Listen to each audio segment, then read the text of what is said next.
خبر شامل کریں اور آپ کو بتائیں کہ K D A employees union C B A کے 3 رکنی وفد نے director general K D A Tahir Hussain Sangi سے ملاقات کی۔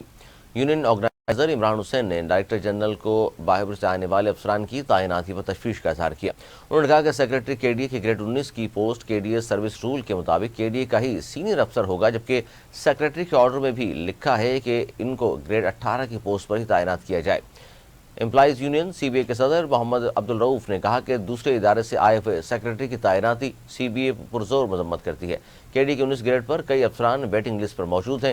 Employees union C B A کے جنرل سیکرٹری قمر عباس نے ڈائریکٹر جنرل سے کہا کہ کانٹریکٹ ملازمین کی فائل کو جلد از جلد گورننگ باڈی میں پیش کیا جائے اور لائنز ایریا پروجیکٹ کے ملازمین کے تحفظات کو اولین ترجیح دی جائے۔ ادارہ ترقیات کے ڈائریکٹر جنرل نے K D A employees union C B A کے تحفظات کو بڑے اطمینان سے سنا۔ طاہر حسین سانگی نے کہا کہ مجھے کچھ وقت دیا جائے، میں کے ڈی اے سروس رول کے مطابق قانونی مشاورت کے بعد فیصلہ کروں گا، جس پر K D A employees C B A کے وفد نے کہا کہ ہم احتجاج اور قانونی راستہ اختیار کرنے کا حق محفوظ رکھتے ہیں، لیکن K D A employees union C B A Tahir Hussain Sangi کو ادارے کی بہتری کے لیے اپنے مکمل تعاون کا یقین دلاتے ہیں۔